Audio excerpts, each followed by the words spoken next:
So this one is going to surprise you, or to a lot of you, it might not. This is titled "The Leaked Documents Show U.S. Forced Former Ghanaian and Kenyan Presidents to Step Down." It's concerning to me, but let's get to it. Peace, family. My name is Vicky Dillard. Thank you so much for tuning in to African Diaspora News Channel. Please make sure that you give us a big thumbs up and share the broadcast because this expands our message. And how many of you all know it is absolutely essential to support and expand voices such as ours? The type of information that we share here is not what's happening in the mainstream media, but thank goodness that we are the counter voice to the oppressive forces media apparatus. And you must not forget that media is a part of warfare, beloved. So you want to make sure that you support, that you tune into, and consider what we're doing here. Yes? Thank you so very much.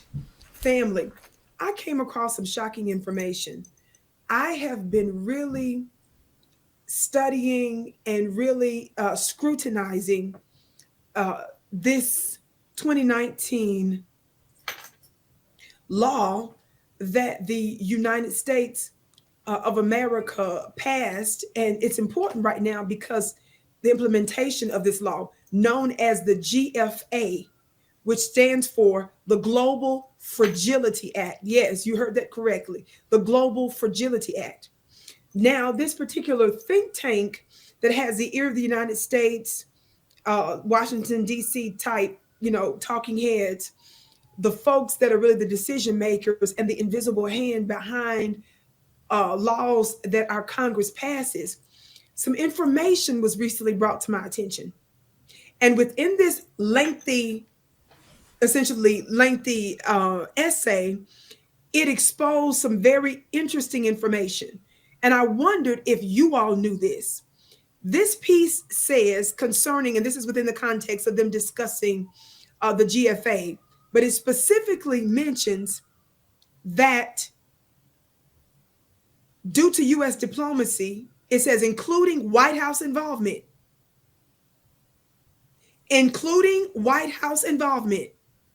convinced former Ghanaian President Jerry Rawlings and former Kenyan President Daniel Arap Moi to retire, open political space, and allow for civilian democratic succession despite their previous histories of authoritarian rule, it says.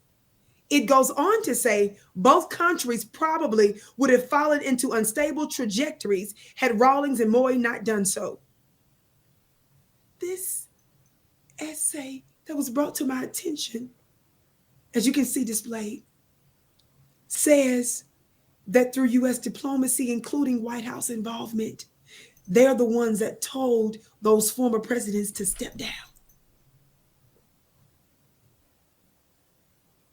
This is disturbing.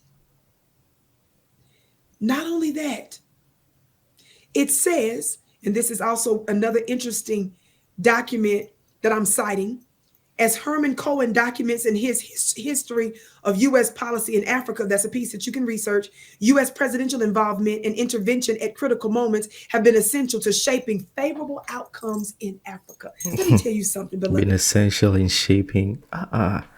This one is even better it's not good, don't get me wrong. But the worst ones are the ones where they get involved with like changing the precedents and sometimes even resulting in the death of African leaders to reshape what we as Africans want. How do you know what we want? How do you know what we want? While you're living your very best life, you're trying to remake your world, engage in Black empowerment, bring about success and prosperity for you and your people. Please know that far away somewhere in secret rooms, there are people that are actually literally scheming and plotting, who have access to the most powerful people on the planet to remake your life.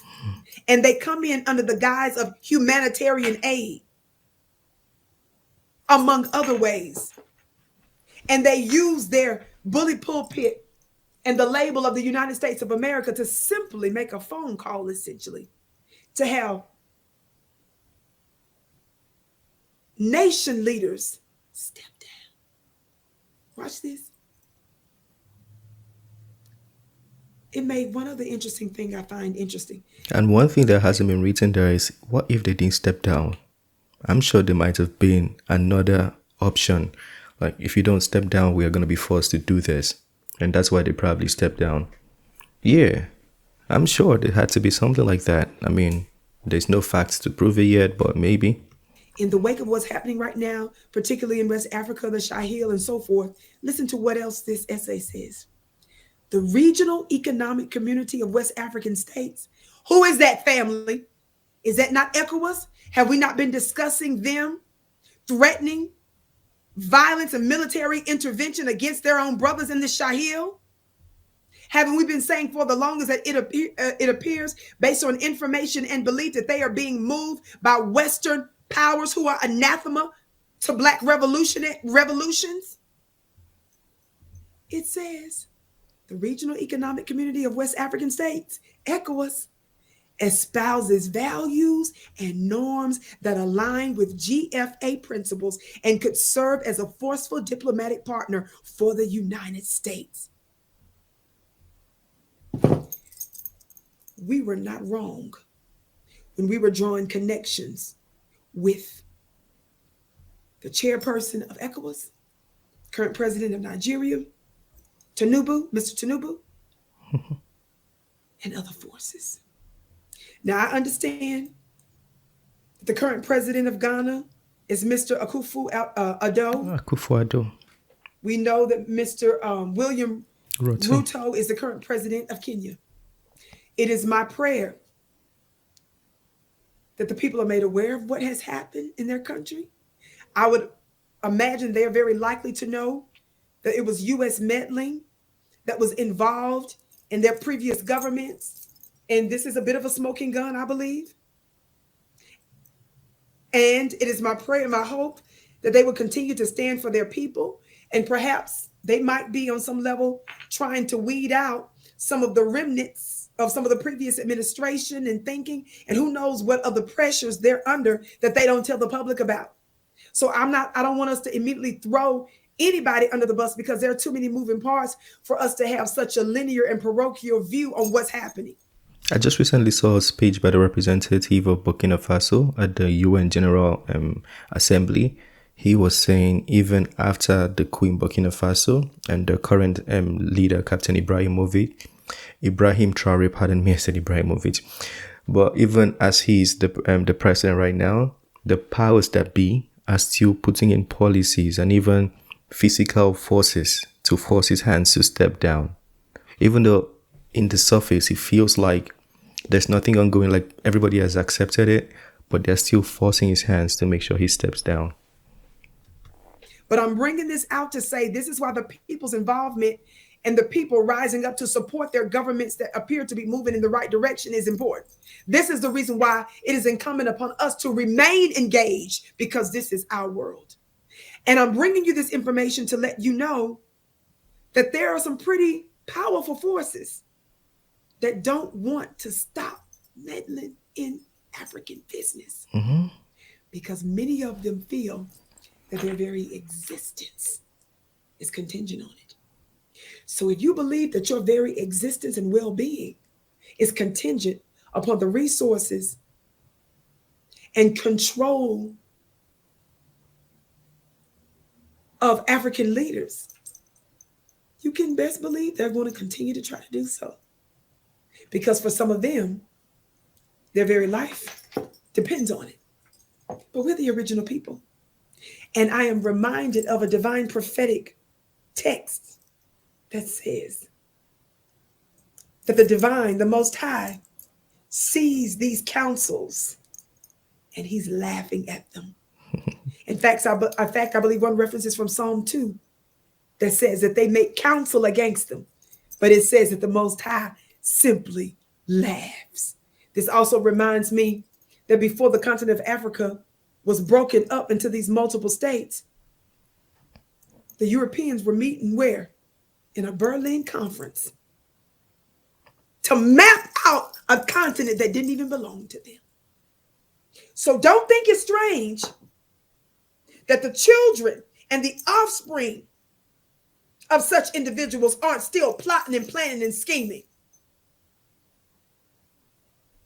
But we're awakened now. And our unity is greater than any atomic bomb. And this is the reason why I put such emphasis on our spiritual power. Because in the natural, it's going to appear that we're outnumbered and that we don't have what it takes to overcome and to win. And don't get it twisted. I am not ignorant and too naive to believe that it won't be easy. But I'm telling you, it's possible and it's destined. Mm-hmm. And I'm letting you know that only by us integrating and activating our high level spiritual powers to have major influence on earth, that's our secret weapon. And this is what I teach in my spiritual mastermind school at clubvicky.com. That's clubvicki.com, where I teach you about your supernatural powers, because we're going to be the formidable force. Okay. Anyways, I'll put the link to the channel so you can go check out her school. But that was an interesting one. Even when Africa is trying to dissociate and trying to build, the people have suffered so much, but yet there's still some kind of programming and still some kind of forces that won't let the change happen. Like the man who represented Burkina Faso, that was one of the best. I urge you to go see that speech. The speech by the representative of Ibrahim Traore, that was one of the best speeches I'd heard. Very, very good. So the man was just saying, you sent your people to come and die in our country. Is it because you love us so much? Think about it. They'll send all these soldiers to come and fight insurgency because they love Africa like that? Or is it because there's something to gain? I mean, when you think in that manner, it's kind of like, wow, really? And for decades, even with all these fights and all these sophisticated weapons, he said that in his speech. This is not me giving my own words. That was in the speech. Even with all these sophisticated weapons, you've not been able to conquer these insurgents. Why is that? It's a question to ask, right? Anyways, let me know what you think about that video. If there's anything you want to share, add, correct, critique, please do so in the comment section. That being said, is the end of this one. Smash the like button, subscribe, and I'll see you on the next one. Peace.